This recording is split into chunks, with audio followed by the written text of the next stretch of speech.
So welcome to Midweek, Experiments in Faithfulness. This is a weekly facilitated spiritual practice with a Quaker flavor and an experimental ethos. So my name is Jen Higgins-Newman, and I am the program director here at Beacon Hill Friends House, which is a Quaker center for learning and action and a residential community of about 20 people who live according to Quaker values. And tonight we have Susannah Larry with Listening to Trauma Survivors in Scripture. Often, readers of the Bible can become overwhelmed by the violence of the text, especially if they are trauma survivors themselves. But what if we could refocus our reading of the Bible to center the voices of trauma survivors, especially those who have experienced sexual violence? So tonight we have Dr. Susannah Larry, who's going to help us explore how we can read Scripture attuned to the wholeness of survivors of sexual violence, both in the Bible and in our world. And so now I'm excited to introduce you to Susannah. Susannah is Assistant Professor of Biblical Studies at Anabaptist Mennonite Biblical Seminary and author of Leaving Silence, Sexualized Violence, the Bible, and Standing with Survivors. She has 3 young daughters and lives in Elkhart, Indiana. So again, welcome. We're happy that you've joined us, and Susannah, it is all yours. Thank you so much for that introduction, Jen. Now, I have to say that I've known Jen for quite some time. I was Jen's teaching assistant back at Vanderbilt Divinity School while we were young and innocent, and look what happened. So thank you so much for having me. I'm really delighted to be with you all tonight. So tonight I want to share a little bit from my work on Scripture and trauma, which I really started on during my PhD program as I started to read texts when I went to seminary that were not really something that I heard on a typical Sunday morning at church, even as a lifelong churchgoer. So I got a deep curiosity about how the violence in these texts could translate into readings in the real world where people actually experience the sorts of trauma that are reflected in Scripture. So I initially undertook this work kind of just as an academic exercise, but what I found time and time again is people wanted to know, so how do I actually read the Bible with this content in it that's very activating, that's very triggering?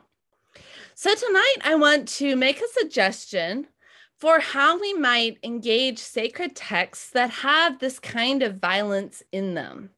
For many of us here, it's kind of an iffy proposition to figure out how or even whether we're going to engage violent texts in the Bible. For many of us here, I assume, this being a Quaker-flavored gathering, we have deep commitments to peace and justice that are perhaps even deeper than our sense of commitment to canon. For many of us who have a theology of God or Jesus Christ, we regard God as this ultimate peaceful and loving being who does not desire harm to happen to people and certainly does not sanction it or encourage it, as we can sometimes see happening in texts in Scripture. Furthermore, we can kind of assume that stories are told by the victors, right? So a lot of times when we see a trauma story being told in Scripture, it's being told by a person who is more powerful, and the voices of the less powerful are kind of subsumed or even silenced. Furthermore, for many of us who've experienced some form of trauma, these stories can be very activating. And so here I'm defining trauma in a couple different ways. The first is using the American Psychological Association definition of trauma, which is an emotional response to a terrible event like an accident, rape, or natural disaster. That's kind of a terse definition, so I've tried to flesh that out a little bit. And the way I would define trauma is the experience of a meaning-shattering event and its aftermath, in which a person is brought face to face with the possibility of non-existence. So that's inspired in part by Bessel van der Kolk's book, The Body Keeps the Score, where he compares trauma to kind of an asteroid or something hitting the Earth. So in part, the trauma is the asteroid that's flying through space and makes this impact, but the trauma is much more than that too. The trauma is everything that's around, radiating out from that impact point of the asteroid. So it's a very all-encompassing kind of thing. So we can see that reading the Bible might kind of just add another layer of trauma onto a very difficult situation already.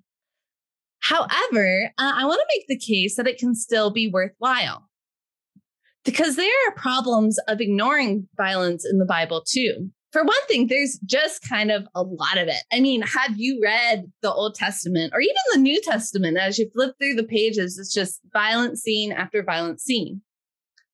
Furthermore, for many of us who identify as part of the Judeo-Christian tradition, this is our holy book.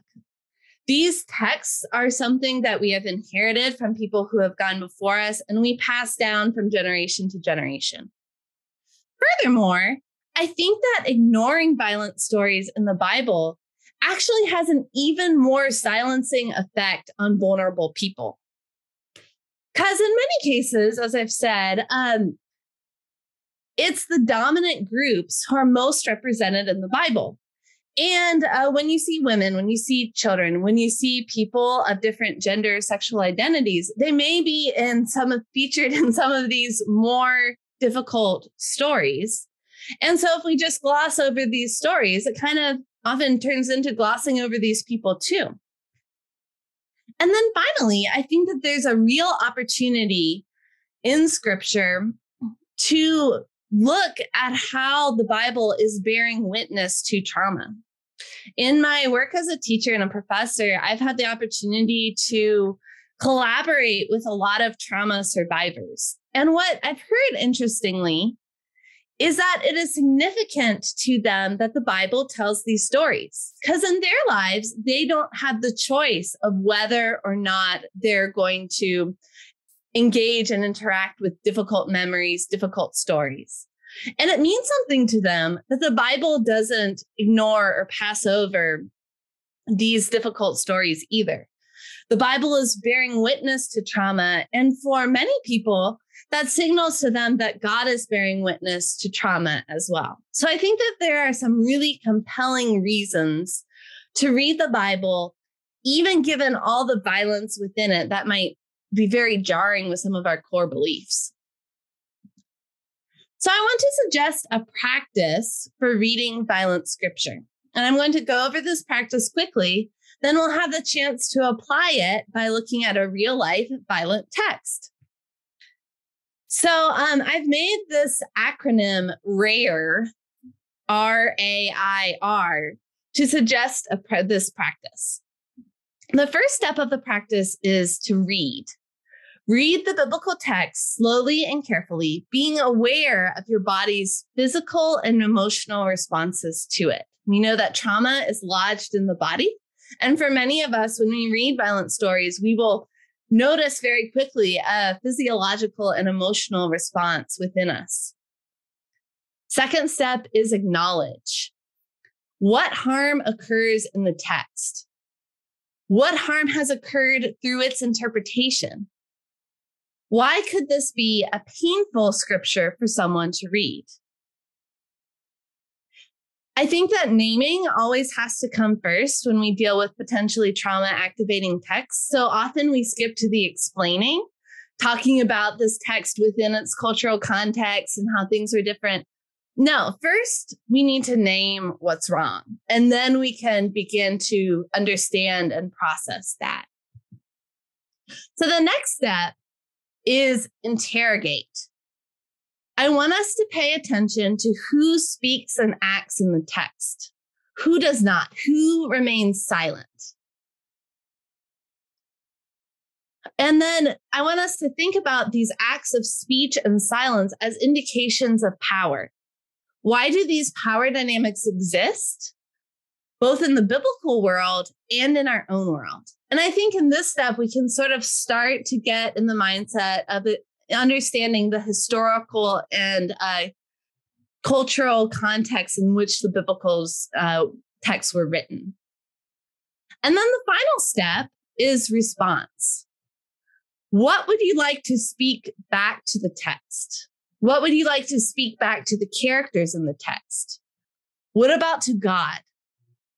I think oftentimes we can see the Bible just as this very dusty sort of book that's super old and kind of irrelevant and speaking in one voice. But through my studies of the Bible, I've learned that the Bible is actually very much into dialogue. It's dialogic. It's polyphonic, which is just a fancy word that means many-voiced. And we can hear different voices speaking within the Bible itself. The Bible does not always agree with itself. And we don't always have to agree with the Bible, even when we hold it as a sacred text. And then finally, having gone through this process, what, if anything, can we reclaim from this text? So I'd like to lead us through this practice using one of my, is it bad to say one of my favorite violent texts of Scripture?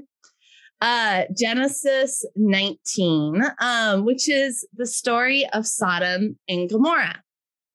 So if you remember from the last slide, the first step of a trauma-informed devotional practice of reading Scripture is to read it slowly and carefully, being attentive to how our bodies and emotions respond to it. So I am going to read it out loud. It will be over 2 slides. The 2 angels came to Sodom in the evening, and Lot was sitting in the gateway of Sodom. Now, Lot, you might remember, is the cousin of Abraham. They sort of traveled together, and then Lot and Abraham went in 2 different directions. Sodom and Gomorrah, we have been warned, are cities with a lot of wicked and violent people in them. When Lot saw them, he rose to meet them and bowed with his face to the ground. He said, "Please, my lords, turn aside to your servant's house and spend the night and wash your feet. Then you can rise early and go on your way." They said, "No, we will spend the night in the square." But he urged them strongly, so they turned aside to him and entered his house. And he made them a feast and baked unleavened bread, and they ate. But before they lay down, the men of the city, the men of Sodom, both young and old, all the people to the last man, surrounded the house, and they called out to Lot, "Where are the men who came to you tonight? Bring them out to us so that we may know them." Lot went out of the door to the men, shut the door after him, and said, "I beg you, my brothers, do not act so wickedly. Look, I have 2 daughters who have not known a man. Let me bring them out to you and do to them as you please. Only do nothing to these men, for they have come under the shelter of my roof." But they replied, "Stand back." And they said, "This fellow came here as an alien, and he would play the judge. Now we will deal worse with you than with them." Then they pressed hard against the man Lot and came near the door to break it down. But the men inside reached out their hands and brought Lot into the house with them and shut the door. And they struck with blindness the men who were at the door of the house, both small and great, so that they were unable to find the door. And as we move forward, we can go to step 2, which is acknowledging the sorts of harm we see in the text and in its interpretations. So this is, as we go through each of these steps, I'm going to invite you to respond. So what harm occurs in this text?